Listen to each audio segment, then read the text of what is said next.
بسم اللہ الرحمن الرحیم۔ السلام علیکم۔ انسائٹس ود عبید بھٹی میں آپ کو خوش آمدید۔ D G I S P R major general Babar Iftikhar نے آج 11 جنوری 2021 کو ایک اہم ترین پریس کانفرنس کی ہے۔ اس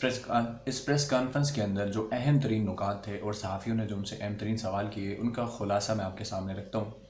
انہوں نے پریس کانفرنس کی جو ابتدا کی اس میں پاکستان کی سیکیورٹی سچویشن کے حوالے سے بتایا اور کراچی کے حوالے سے بتایا کہ کراچی کے اندر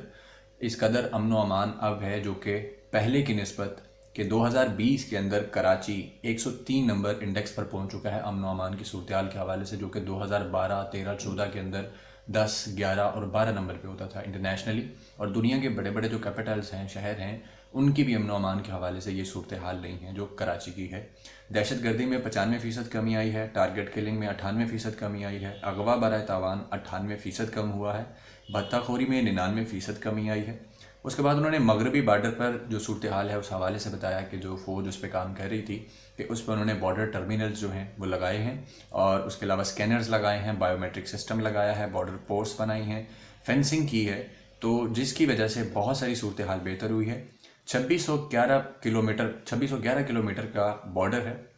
پاک افغان بارڈر، اس کے اوپر 83% سے زائد کام مکمل ہو چکا ہے فینسنگ کے حوالے سے،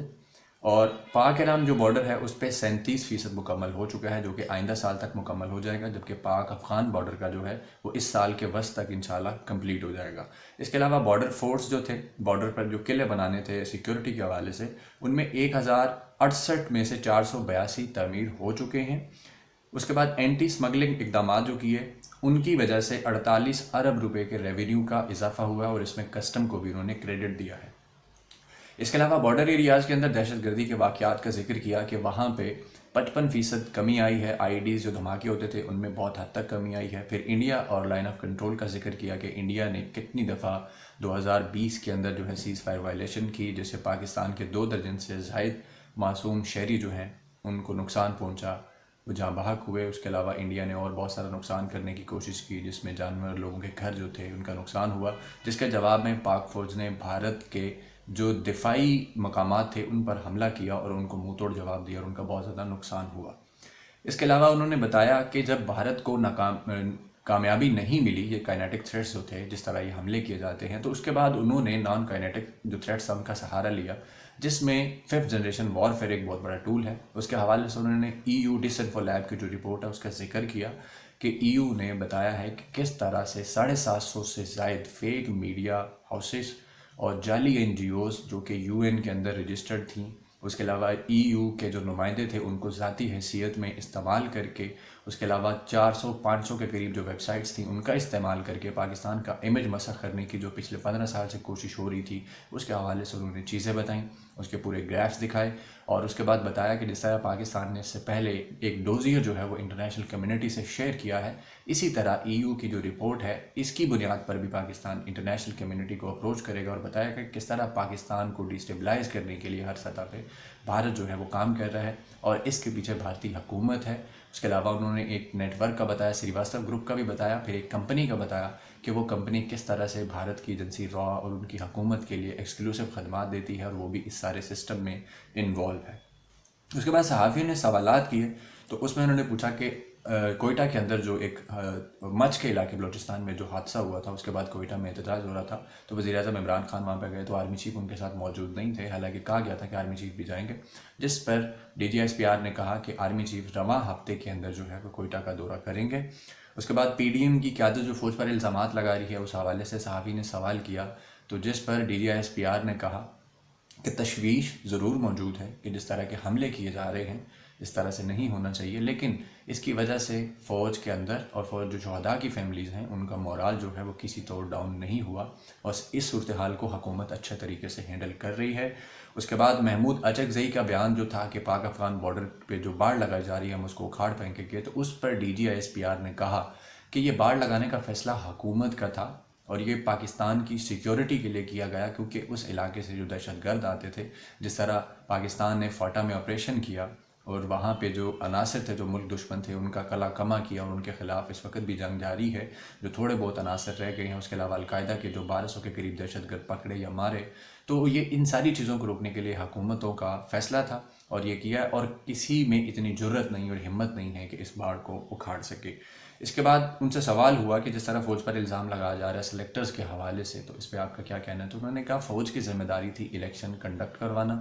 فوج نے بڑے اچھے طریقے سے یہ ذمہ داری ادا کی ہے۔ اس کے بعد اگر کسی فریق کو کوئی ایشو ہے، کوئی مسئلہ ہے، تو حکومت کے جو دیگر ادارے ہیں، جس طرح فوج ایک ذیلی ادارہ ہے، تو وہ ادارے اپنا کام کر رہے ہیں، وہاں پہ جانا چاہیے اور وہاں کے جو معاملات ہیں وہیں پہ ڈیل ہونے چاہیے، کسی کو کوئی بھی اگر اس حوالے سے مسئلہ ہے۔ پھر اس کے بعد ایک صحافی نے ان سے سوال کیا کہ مولانا فضل الرحمان جو ہیں وہ بہت زیادہ ہارش ہو چکے ہیں، اور انہوں نے اسلام آباد کی طرف لانگ مارچ کا کہا تھا، لیکن بعد ازاں کہا جی ہم GHQ کی طرف لانگ مارچ کریں گے، تو اس پہ آپ کا کیا کہنا ہے؟ تو DGI SPR نے کہا کہ جی ہم ان کو ویلکم کریں گے، ان کو چائے پانی پلائیں گے، اور انہوں نے اس طرح جو اس سوال تھا اس کو ڈاج کرنے کی کوشش کی، لیکن خیر اچھا جواب تھا۔ اس کے بعد ان سے پوچھا گیا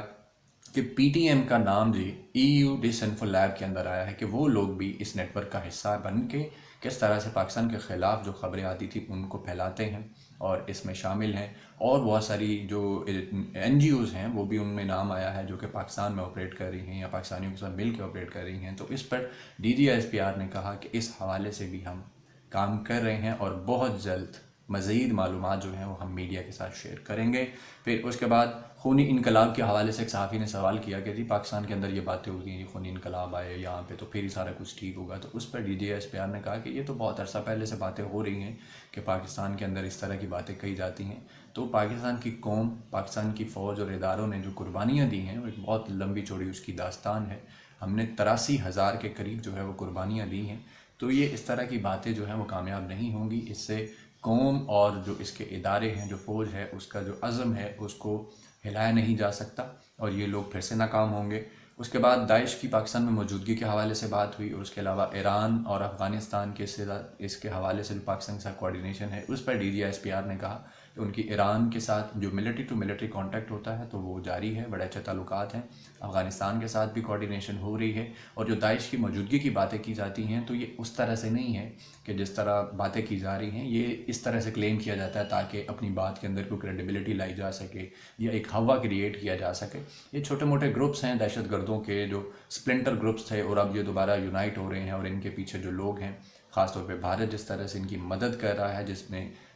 جو اس سے پہلے پاکستان نے ڈوزیئر شیئر کیا اس میں بھی یہ چیزیں بتائی ہیں، تو یہ کارروائیاں کر کے پاکستان کو ڈسٹیبلائز کرنے کی کوشش کر رہے ہیں، اور جس طرح بلوچستان کا جو رقبہ ہے 44% پاکستان کا رقبہ بلوچستان کا ہے، تو وہاں کی ظاہر ہے سیکیورٹی صورتحال جو ہے اس کو کنٹرول کرنے کے لیے DGI SPR نے بتایا کہ FC کے اندر 2 ڈویژنز بنا دیے گئے ہیں، ایک نارتھ ایک ساؤتھ، اس کے علاوہ ایک اسپیشل سیکیورٹی ڈویژن جو ہے وہ کریٹ کیا گیا ہے جس کا مقصد CPEC کی سیکیورٹی جو ہے اس کو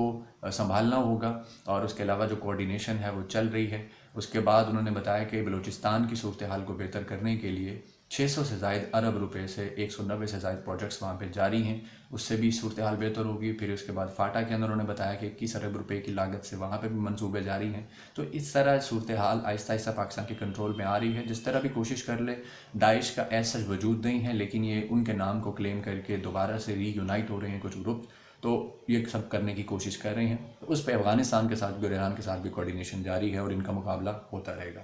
پھر اس کے بعد امریکہ کی نئی حکومت کے حوالے سے ان سے سوال ہوا کہ اب نئی ایڈمنسٹریشن آنے والی ہے کچھ ہی عرصے میں،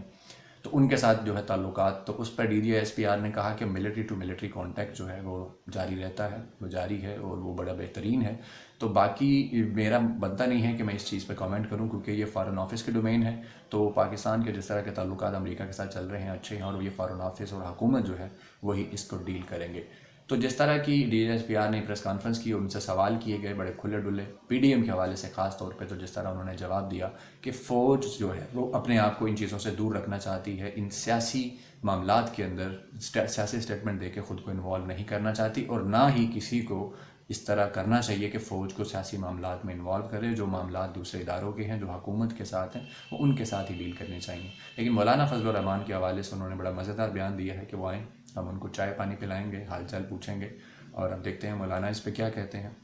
اس کے علاوہ اور جو دیگر الزامات کے حوالے سے صحافیوں نے پوچھا تو انہوں نے کہا کہ ان الزامات میں کوئی صداقت نہیں ہے، کوئی کریڈیبلٹی ہو، کوئی اس میں وزن ہو تو اس پہ کوئی جواب دینے کا سوچا بھی جا سکتا ہے، تو فضول الزامات ہیں، اس حوالے سے جواب دینے کی کوئی صورت نہیں۔ لیکن محمود اچکزئی اور PTM کے حوالے سے جو بیان ہے یہ بڑے اہمیت والے بیان ہیں کہ PTM کے حوالے سے پاک فوج اس پہ کام کر رہی ہے، اس بات کا انہوں نے ہنٹ دیا ہے کہ جس طرح یہ EU ڈسانفولیب رپورٹ نے بتایا کہ بھارت کے ساتھ مل کے PTM کے لوگ کام کر رہے تھے، اور اس میں 7 فورم جس میں حسین حقانی اور یہ محسن داوڑ اس کے علاوہ علی وزیر اور یہ دیگر لوگ شامل تھے، یہ سب مل جل کے کام کر رہے ہیں۔ تو اب دیکھتے ہیں آنے والے وقت میں کیا انفارمیشن جو ہے وہ DGISPR میڈیا کے ساتھ شیئر کرتے ہیں، اور محمود اچکزئی کو انہوں نے شٹ اپ کال دے دی ہے کہ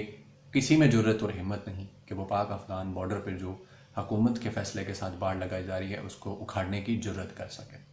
ناظرین، اپنا بہت سارا خیال رکھیے گا اور اس چینل کا بھی۔ اللہ حافظ۔